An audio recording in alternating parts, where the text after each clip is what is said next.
আমি এখন যে পাশে দাঁড়িয়ে আছি এটা হলো গাজীপুর নোয়াপাড়া। এই নোয়াপাড়াতে আমাদের যোদ্ধারা আসছিল, আমি একটি ছবি পোস্ট করেছিলাম, যে ছবিতে অনেকগুলো লাইক পড়েছিল। তো এখানে এখানে তখন অনেক পরিমাণ পানি ছিল, প্রচুর পানির কারণে আমাদের যোদ্ধারা এই পার দিয়ে যেতে পারছিল না। তা আমি এখন দাঁড়িয়ে আছি, তারপর এখানে অনেক পানি আছে, মানে কিছু পানি আছে, যে বা তালু পর্যন্ত পানি আছে। তা আমরা এখন হেঁটে যাচ্ছি সামনের দিকে।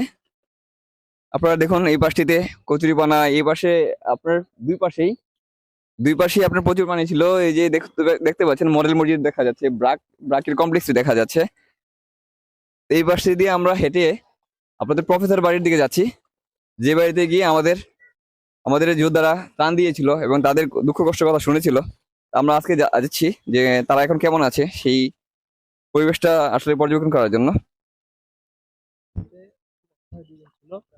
এই যে এই দুইটা বাড়িতে তাদেরকে ত্রাণ দিতে আসছিলাম, তা আমাদের কাছে প্রচুর পর্যাপ্ত ত্রাণ ছিল না, যতটুকু পেয়েছি দিয়েছি, তারা আর ত্রাণ চেয়েছিল। তা আমরা এই বাড়িটি পর্যবেক্ষণ করতে এসেছি যে আসলে এখন তাদের অবস্থা কেমন। তা এখন আমি যাচ্ছি সামনে, আমরা এখন যাচ্ছি শিকারপুরের দিকে যাচ্ছি। শিকারপুর যেতে গেলে দেখেন পানি, আপনার সামনের অবস্থা এখন পর্যন্ত সামনে পানি আছে। আপনারা যদি এখানেও এই পাশটাতে, এই বাড়িতে আমাদের খাবার দেওয়া হয়েছিল, এই বাড়িতে এসে আমরা খাবার দিয়ে গিয়েছিলাম। এই বাড়িতে আপনার গলা সমান পানি ছিল। তো এখন আপনারা যারা দূর দূরান্ত থেকে ভিডিওটি দেখবেন, তারা আপনারা গাজীপুর নোয়াপাড়ার দিকে আসবেন, তারপর শিকারপুর আসবেন, কারণ এই গ্রামগুলো এখনো পানিতে তলিয়ে আছে।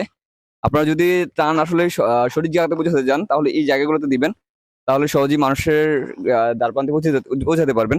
যারা দূর দূরান্ত থেকে দেখছেন, তারা শিকারপুর এসে ত্রাণ কার্যক্রম পরিচালনা করতে থাকুন, আর তাদের কি কি লাগবে, তাদের দুঃখ কষ্টের কথা শুনে তাদেরকে, এই যে এখন পর্যন্ত আপনার এই যে পানি আছে, হাঁটুর নিচে পানি আছে, পাকা রাস্তা, এখন পর্যন্ত পানি আছে। এই যে গাজীপুর নোয়াপাড়া শিকারপুরের দিকে এখন পর্যন্ত পানি আছে। তাই তো বুঝতেই পারছেন আপনারা, এই গ্রামে এখন পর্যন্ত ত্রাণ লাগবে, তাদের সেবা শুশ্রূষা লাগবে। আপনারা সেবা শুশ্রূষা করতে চলে আসুন আপনার শিকারপুর এবং নোয়াপাড়ার দিকে।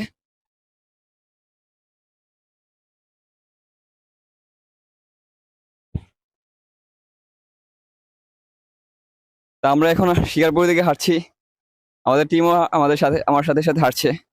এই যে দেখুন বাড়ির ভিতর পানি এখন জমে আছে, বাড়ির ভিতরে পানি এখন নামে নাই। রাস্তার পানি তো বুঝতে পারছেন, রাস্তার পানি কতটুকু সেটা তো বুঝতে পারছেন আপনারা।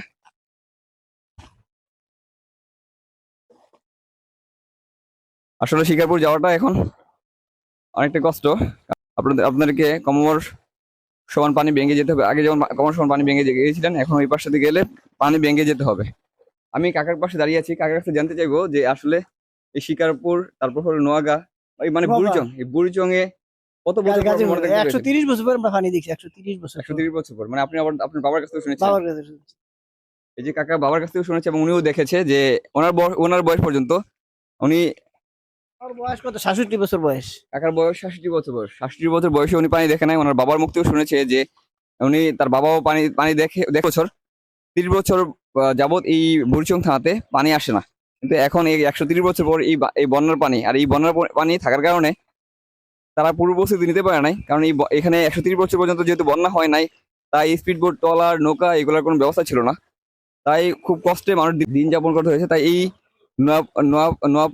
নোয়াপাড়া, গাজীপুর, নোয়াপাড়া এবং শিকারপুর শিকারপুর নোয়াপাড়া এই গ্রামগুলোতে আসুন, এসে আপনারা ত্রাণ কার্যক্রম করুন। এই যে আপনার সামনে দেখুন পানি কি পরিমাণ পানি আছে এখনো।